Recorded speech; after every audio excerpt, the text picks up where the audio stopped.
Yesterday, we got the Resident Evil Showcase, which featured 12 minutes of information for the upcoming Resident Evil Requiem, releasing in just 42 days. Mostly narrated by director Koshi Nakanishi, I hope I'm saying that right, who gave us new details on the combat, weapons, playstyles, and enemies that we can expect in the game. In this video, I'm going to be talking about those things and what they can mean. What's going on, everyone? My name is Chuckin Games and welcome to my YouTube channel. I am a variety streamer / content creator, and Resident Evil is one of my favorite gaming franchises. I cover a lot of news about Resident Evil games, movies, and shows, and I will be doing a giveaway for Resident Evil 9 over on my Twitch channel. So you should head over to twitch.tv/chuck_in_games and drop a follow. The giveaway will be February 26th live on stream. Also, if you're new here to my YouTube, please consider subbing and dropping a like. It really does mean a lot. One of the first things Koshi tells us is that Grace and Leon's playstyles will be completely different. Grace's will be more like Resident Evil 2 and 7, more psychological horror intense, and then Leon's will be more like Resident Evil 4, more action-based.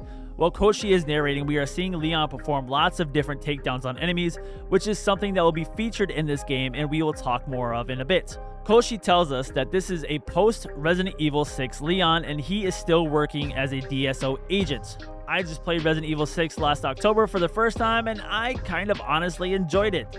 Might be a hot take, I don't know, but I can definitely see why hardcore Resident Evil fans had an issue with its campy and over-the-top combat. Koshi hints that we should pay close attention to how Leon's continued fight against bioterrorism organizations and being pushed to his limits will unfold. Leon is older now and probably really beat up, so I'm wondering if that will play a factor. Is Leon gonna die?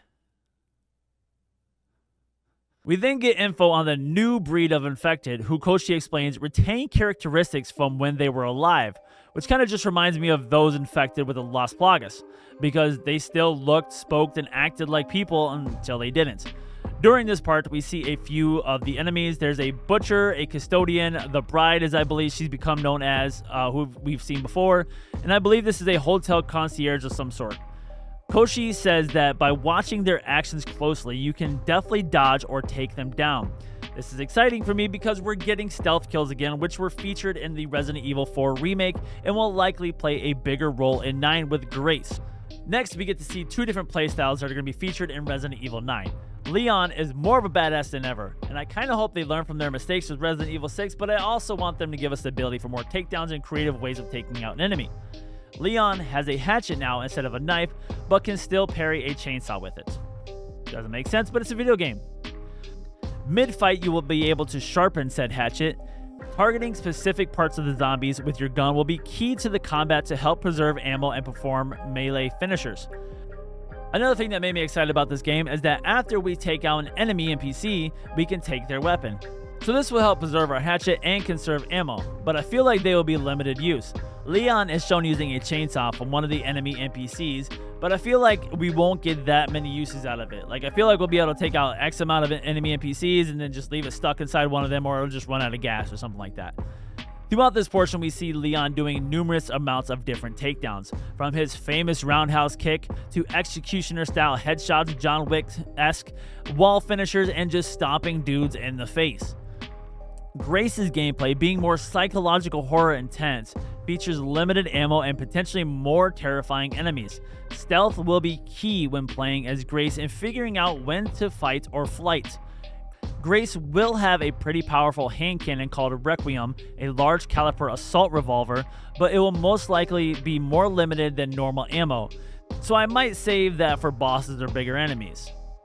The crafting system is getting an upgrade, or at least it's changing, and time will tell if it's better or not. This time, we will need infected blood to make special injectors. Blood from enemies. This kind of makes me wonder. There were theories that Grace may have been infected with something after she gets kidnapped, which would kind of harken back to Resident Evil 4 and Ashley, and then Leon also at one point kind of looks a little rough, like he may have been infected too. Again, harken back to Resident Evil 4.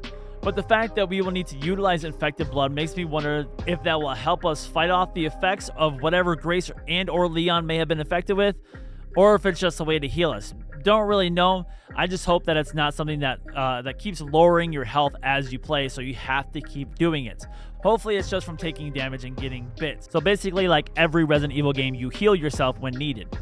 We can also see that green herbs are still going to be a vital resource. Oddly enough, in this shot, it looks like we will use the infected blood in a bag of scrap to make bullets. Not sure how that works, but okay.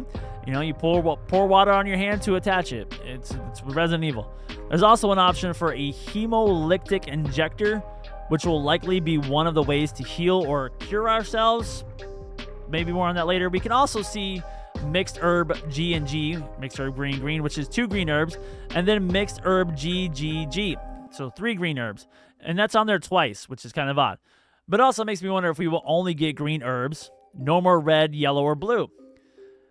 There is also a makeshift knife to be crafted, and then some locked items as well, so there's more, obviously, that we will have to find out when we play the game. This stealth kill by Grace is interesting because it seems she is stabbing this infected with this injector that we make, and then it explodes.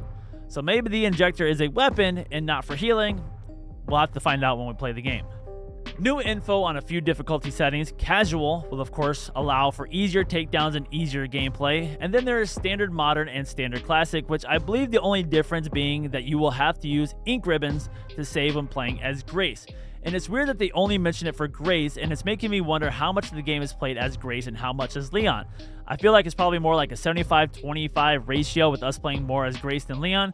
But it might even be more than that, like 80-20, like 80% Grace, 20% Leon. They had a whole segment on the car featured in the game and how they worked with Porsche to make it, but they didn't really explain why the car is important. It doesn't really seem like we'll be able to drive the vehicle, but maybe it will be how we get from location to location in cutscenes or something.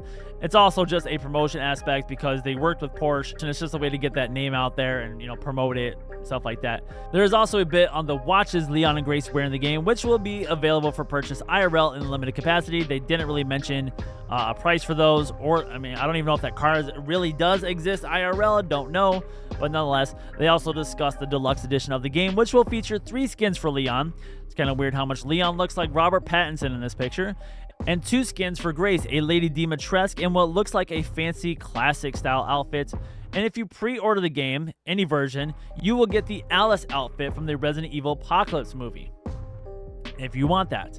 The deluxe edition also comes with 4 weapon skins, 2 screen filters, 2 charms, an audio pack, and some files for reading.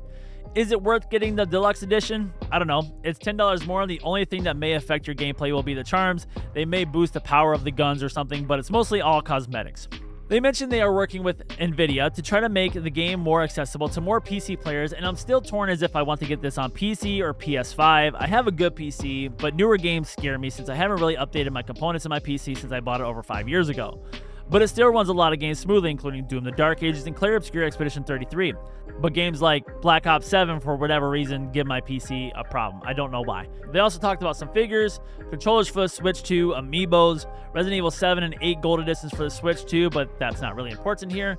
They briefly talked about Elpis, who I feel like is going to be like the new Umbrella BSAA, a new company or whatever. And in this one image, we can see that it says, to White House Chief of Staff redacted, from security clearance level 9 top secret, Raccoon City is redacted for the sake of Elpis, commence redacted.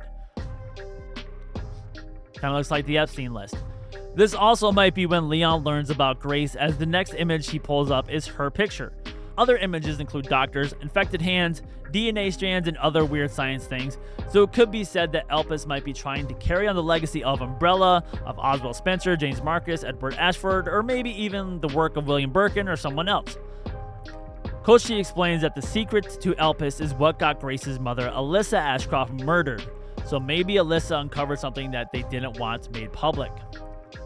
There's then a brief trailer where Grace asks why she was kidnapped, and this new villain, I think they might have announced his name, but I honestly can't remember it, claims that he liberated her. So I'm definitely feeling like she was injected with something that we will have to deal with throughout the game. More action shots from Leon, and then something that I wish I hadn't seen because I feel like it would have been a great WTF moment in the game to see for the first time. I'm not going to show it because I don't want anyone who hasn't seen it getting spoiled, but it was one of the enemies we're going to have to deal with in the game, and that's kind of one of the negative sides of doing this types of things, that sometimes you see more than you want. But that is all I have for this video and breakdown. Like I said, I will be doing a Resident Evil 9 giveaway on my Twitch channel. So be sure to head over there and drop me a follow. You will need to be present to claim the game, and you can choose whatever platform you would like it on. I'm excited for Resident Evil 9. It's going to be a good 5 weeks for horror games. We have Broken Lore and Follow, which drops today. I've been waiting for that for quite some time. Poppy Playtime Chapter 5 drops on February 18th. Hopefully that's better than Chapter 4. Chapter 4 was kind of a buggy mess. And then Resident Evil 9 is right after that. I will be playing all of these over on my Twitch channel, and we'll be doing multiple playthroughs of Resident Evil 9, first person, third person, all kinds of things. So come over, join in on the conversation and fun. If you're new here on my YouTube channel and like horror game content, as well as other games and Resident Evil content, consider dropping a sub and a like. Thank you so much for watching, and I hope to see you in the next one. Later, dudes!